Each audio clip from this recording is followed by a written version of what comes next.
Lesson 6. This is Jody's Fawn. In this story, Jody's father is bitten by a rattlesnake. He quickly kills a doe and uses its heart and liver to draw out the poison. Jody wonders what will happen to the little fawn left without its mother. Jody could not forget the incident. He loved the little fawn. His father, Penny, lay in bed. Jody inquired after his health. Penny said he had escaped death narrowly. He felt proud of his son for his help. He owed his life to the she deer or the doe whom he had killed to press out the snake poison in his body. Jody was worried about the little fawn. He wanted to find the fawn and bring it home. Penny allowed the boy to save the little animal. It would be ungrateful to leave the fawn to starve. Doc Wilson also supported Jody. Jody decided to go to forest with Melville in search of the fawn. He hoped to be back home for dinner. The two rode out. Jody had a vague idea of the place where his father had been bitten by the snake. The bushes were thick, so he proposed to go on foot. The twigs under his feet creaked and broke the silence. Suddenly he saw a large vulture like bird flying into the air. Soon he found that many birds were feeding on the dead body of the doe. He threw his stick at them to keep them away. The incident had occurred only 24 hours ago. He went round but did not find the fawn. Even the footprints on the grass had been washed away in the rain. Just then, he was startled to see the fawn lifting its face. It was shaking. Jody walked up to it and put his arms around its body.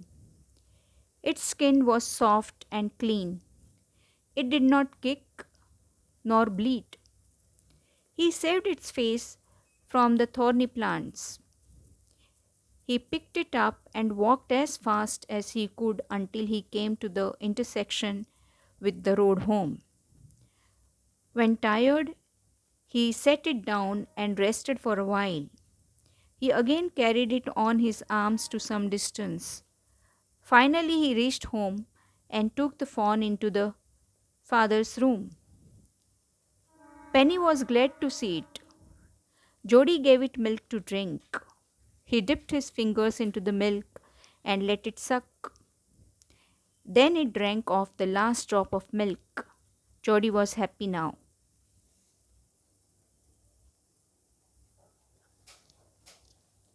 इस कहानी में जोडी के पिता को एक सांप डस लेता है। वह तुरंत एक हिरनी को मारकर उसके दिल और यकृत द्वारा जहर बाहर निकाल देता है। जोडी परेशान हो जाता है कि माँ के बिना हिरनी के बच्चे का क्या हाल होगा। जोडी उस घटना को भुला नहीं सका। उसे छोटे से छौने से स्नेह हो गया था। उसके पिता पेनी बिस्तर पर पड़े थे। जोडी ने उनके स्वास्थ्य के बारे में पूछा। पेनी बोले, मैं तो आज मौत से बाल बाल बचा। मुझे तुम्हारी मदद पर गर्व है। मेरे प्राण तो बचाए उस हिरनी ने जिसे मैंने अपने शरीर से विष निकालने के लिए मार दिया था। जोडी उस चौने के लिए परेशान था। वह चाहता था कि बच्चे को खोज कर घर ले आए। पेनी ने जोडी को चौने के भूख से मरने से बचाने की अनुमति दे दी।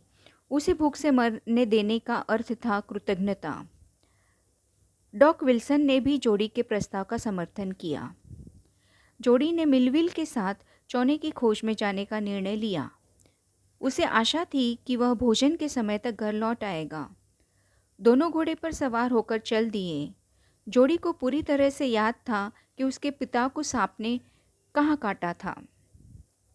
वहाँ झाड़ियाँ घनी थी, इसलिए उसने कहा कि वह पैदल ही झाड़ी में चौने को खोज लेगा। उसके पैरों के नीचे पड़ी टहनियाँ ही वहाँ की शांति को भंग कर रही थी।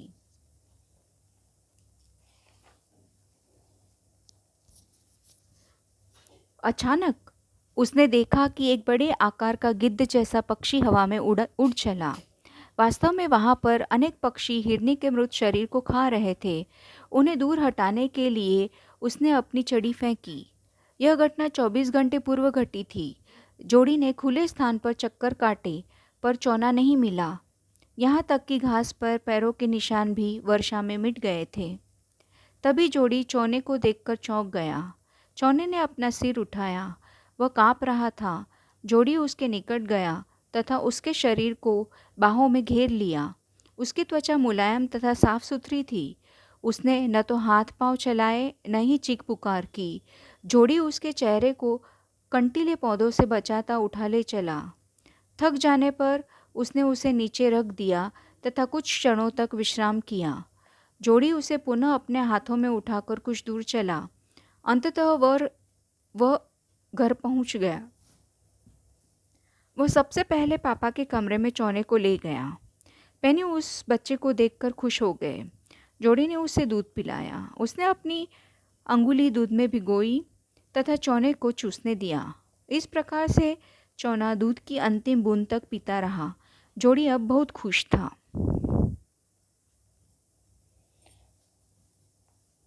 Question answers. What had happened to Jody's father? Answer. Jody's father had been bitten by a rattlesnake. Question. How did the doe save Penny's life? Answer. Jody's father killed the doe or she deer. He used her heart and liver to draw out the snake's poison. In this way, the doe saved Penny's life. Question. Why does Jody want to bring the fawn home? Answer. Jody's father had killed the doe. Without the mother deer, the fawn was likely to starve to death in the forest. So Jody wanted to bring the young fawn home. Question. How does Jody know that the fawn is a male? Answer. The spots on the fawn's body made Jody know that it was a male. Question. Jody didn't want Millville with him for two reasons. What were they? Answer. Jody didn't want Millville to join him in the search for the fawn. The reason was that he was not sure about the fawn's safety. He didn't want Millville to see his disappointment. Question. Why was Millville afraid to leave Jody alone? Answer. Millville was afraid that Jody might be lost in the jungle.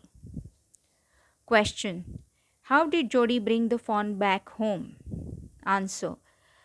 Jody picked up the fawn into his arms and proceeded to home. After some distance, he kept the fawn down and took rest. Later on, the fawn followed him. Thus, he brought the fawn back home. Question. Jody was filled with emotion after he found the fawn. Can you find at least 3 words or phrases which show how he felt? Answer. The fawn shook him through with the stare of its liquid eye. The touch of the fawn made him delirious, as though the fawn were a china deer. Question. How did the deer drink milk from the gourd? Answer. Jody dipped his fingers in the milk, then he left the fawn suck his fingers. He did so several times. Finally, the fawn drank off all the milk from the gourd. Question. Why didn't the fawn follow Jody up the steps as he had thought it would? The fawn didn't know how to raise its feet to climb the steps, is the answer. Question. Why did Penny Baxter allow Jody to go to find the fawn and raise it? Answer. Penny was convinced by Jody's argument that it would be ungrateful if they left the fawn in the forest to starve. He realized that Jody was right. Question. What did Doc Wilson mean when he said nothing in the world ever comes quite free? Answer. Doc Wilson meant that Penny must pay back to the dog whom he had killed for his own gain by bringing up her fawn. Question: how did Jody look after the fawn after he accepted the responsibility for doing this? Answer: Jody looked after the fawn like a mother. He made it drink milk with his fingers, dipped in milk. This is how a mother feeds her baby. Jody was glad that he had found the fawn. Question: how does Jody's mother react when she hears that he is going to bring the fawn home? Why does she react in this way? Answer: Jody's mother turned her nose when she heard that he was going to bring back the fawn. She gasped with surprise because she did not want to see an animal in her home. Question: Penny said to Jody, "Will you be back before dinner?" Penny said, "Do you really want it, son?" Penny asked Jody if he would be back before dinner. "How are you feeling, Pa?" asked Jody. Jody asked his father how he was feeling. Penny said, "Do you really want it, son?" Penny asked his son if he really wanted the fawn. Melville said, "Will he ride back with me?" Melville inquired if Jody would ride back with him. He said to Melville, "Do you think the fawn is still there?" He asked Melville if he would help him find the fawn. Jody asked Melville if he thought the fawn was still there. He asked Melville, "Will you help me find him?" He asked Melville if he would help him find the fawn. He said, "Was it up here that Pa got bitten by the snake?" Melville wanted to know if that was the place where Pa had got bitten by the snake.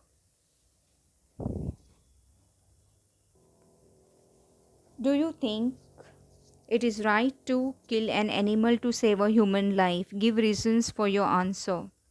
Most of the animals are our friends. Dogs, horses, elephants, cows are a few such animals that serve us. But man has been killing codfish or the whales or for oil. Tigers are killed for skin and bones.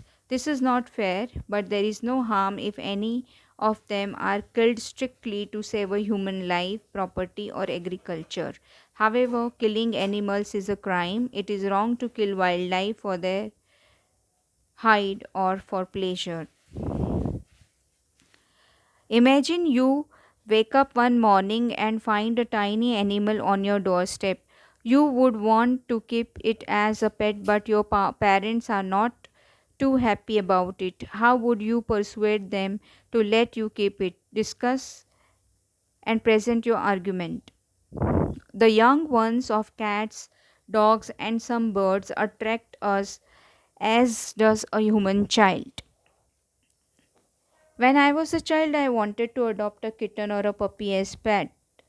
I found a good breed puppy at my doorstep one day, but it created a commotion in the house. My mother got irritated at the very presence of pets in the house.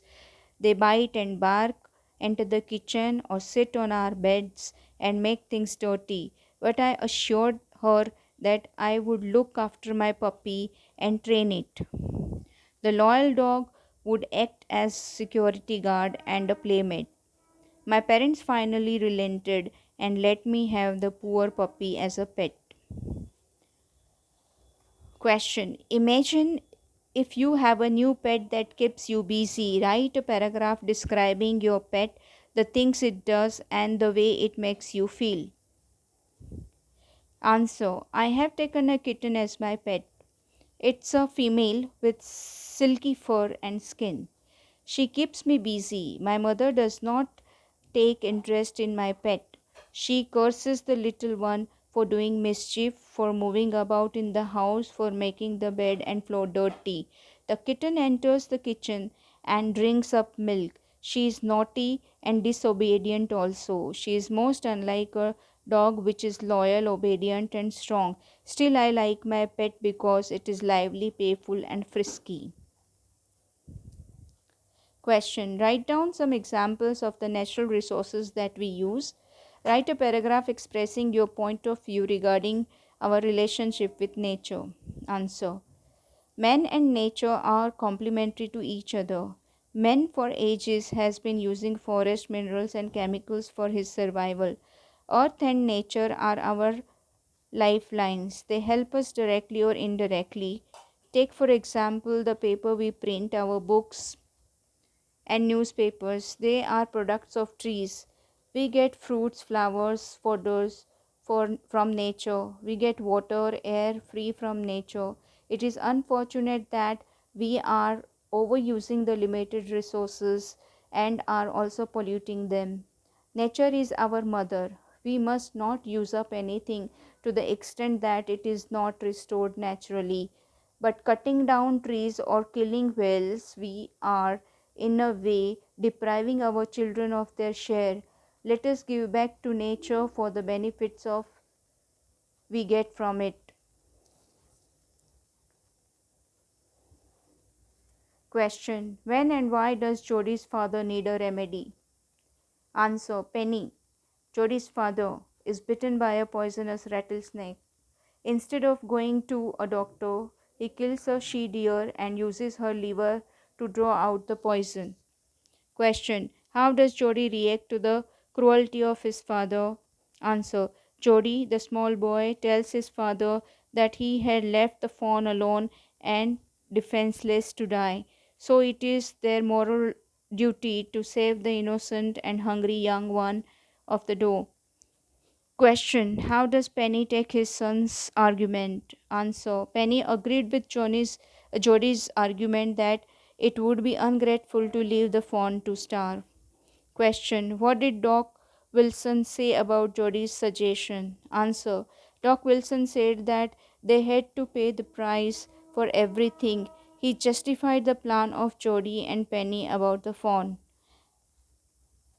Question. Why did Jody see only vultures and kites feeding on the dead body of the doe? Answer. The sand showed large footprints of tigers or leopards, but they did not eat up the dead doe. The reason was that the big cats killed an animal themselves to eat its flesh. Vultures and kites are birds of prey. They also feed on dead bodies. Question. How did Jody approach and win the trust of the fawn? Answer. The fawn shook with fear as Jody drew near. It lifted its nose and scented the visitor. Jody moved forward on all fours and put his arms around its body.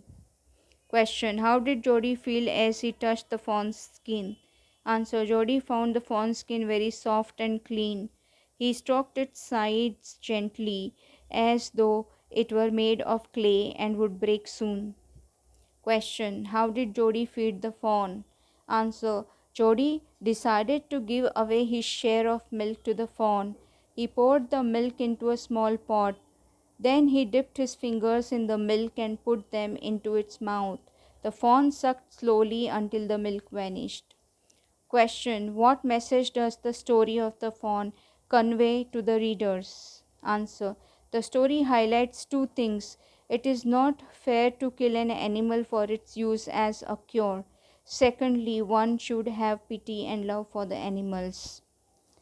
Question. How did Jody persuade his father to go to the forest to bring back the fawn? Jody was a small, brave, and sensitive boy. He was with his father when he was bitten by a rattlesnake. His father quickly killed a doe and used its heart and liver to draw out the snake's poison. Jody was happy to see that his father got a new life, but at the same time he was worried for the little fawn who was left alone without its mother. He wanted to bring back the fawn. He requested his father to allow him to go to forest to find the fawn. He told him that He didn't need to drink milk because he was now a big boy. He would give the milk to the fawn. He also said that it was ungrateful to leave the fawn to starve. His father was in a fix. He couldn't say no to his son, and finally allowed him to go to the forest to find the fawn. Question: how did Jody feed the little fawn? Answer: Jody poured milk into a small gourd. He dipped his fingers in the milk and thrust them into the fawn's soft, wet mouth. It sucked greedily. When he withdrew them, it bleated frantically and butted him. He dipped his fingers again, and as the fawn sucked, he lowered them slowly into the milk. The fawn blew and sucked and snorted. It stamped its small hoofs impatiently. As long as he held his fingers below the level of the milk, the fawn was content.